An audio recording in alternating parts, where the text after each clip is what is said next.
Hello everyone, it's Milk. I'm sure many of you have seen a lot of promos going on for bikes. Like for example, Ducati Agent, I think it was 5.5k discount. Probably because of this COVID period, the business has been very bad for everyone, except if you are selling masks. So I'm sure a lot of you were tempted by all these discounts going on. Not just bikes, even like accessories, jackets and all. So actually this might be sort of a good thing that happened during this bad period. And I myself also was very tempted to buy a new bike. I was actually going for the Multistrada 1260. Maybe some of you have seen my post on Carousel to sell my Monster. But in the end I removed the post and I decided not to get the Multistrada. Part of the reason that I wanted to get it because so many of my friends are riding the Multistrada and they sort of like pressure me into buying one also.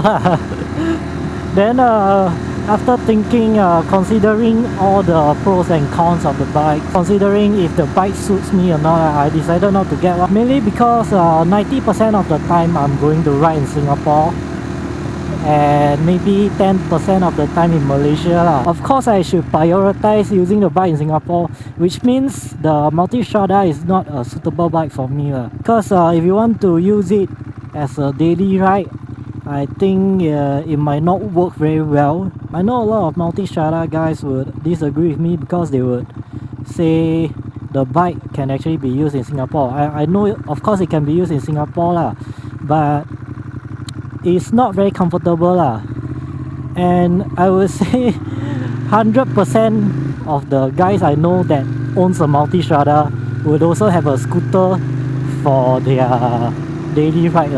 Reason because the bike is so hot, that's one thing, and it's so huge. Even when you want to park, you need to be very careful.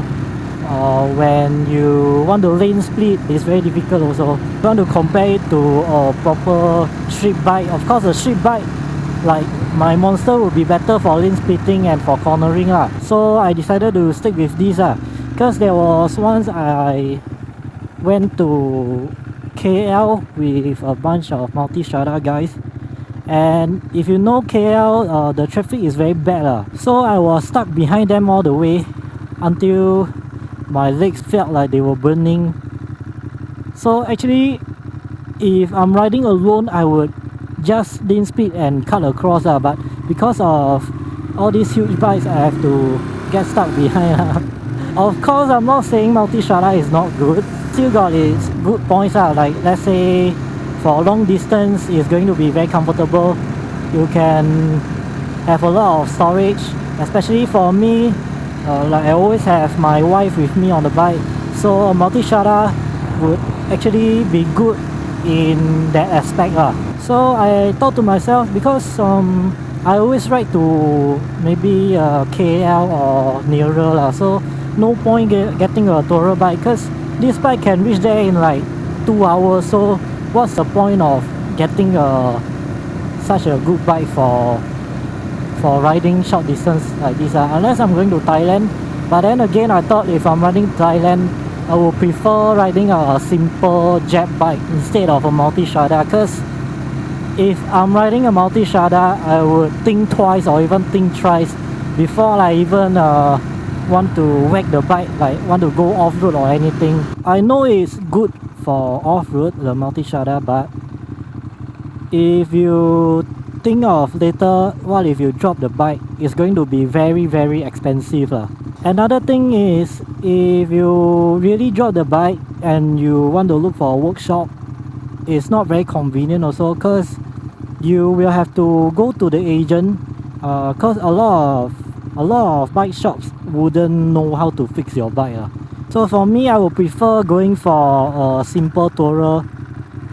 Doesn't have to go fast. I know the Multistrada is fast, but I mean, you know, actually people don't really want to ride fast one, but because of their bikes it's so fast, and sometimes they don't realize they are going fast. So what it means is, with great power comes great responsibility. and you will ride fast if you have a fast bike. But if let's say you are riding like a Kawasaki Versys 650, then there's a limit for you. You wouldn't ride so dangerously. I think I like the look of a monster more. Not saying the multi-strada is ugly, but just my opinion. I mean, although many of us know that Taurus are the most suitable bike for putting on top box and panniers, but to be honest, it's still ugly. So even if you want to remove the pannier for SG usage, the rack, the column will be there, and you know there's always this rectangle column for the side panniers.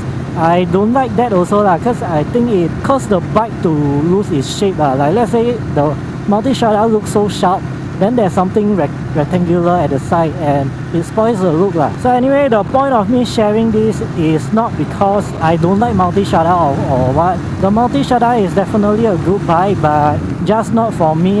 So if you're a hardcore tourer, then I think it will be very suitable for you.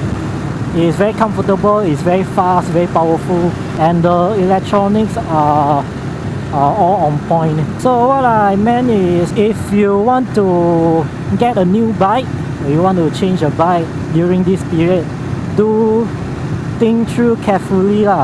Even there are a lot of promotions going on, or your friend got one and they decide to pressure you into getting one that you don't really like. Just think carefully. Think of what suits you more. Like for me, I know that the multi-strada doesn't suit me. I wouldn't splurge like 60,000 plus just for a moment of like to get others' approval. So yeah, do your research and see what bike is really for you. Get something that you will love and cherish, rather than something that you are going to leave in a car park and don't care about it. Don't end up buying something you don't like and then get stuck in a loan. Like even my wife told me I shouldn't sell this bike because she knows how much I love this bike. She just told me if you want to get a tourer, just go ahead and get one more. But I might do that, but not now. Maybe when I'm thinking of riding to Thailand, then maybe that time I will buy a smaller tourer. Because it's not like I ride to Thailand every month. So a cheap one will do for me. Doesn't have to be a Ducati. Doesn't have to be big CC or So anyway, thanks for watching. And by the way, I'm about to reach the threshold for monetizing my videos. So if you don't know, when you reach 1,000 subscribers, you actually get to monetize your videos, which means you get money when people watch your video. So please do me a favor, if you haven't subscribed yet, please do so. About there already. And thanks for watching. Bye.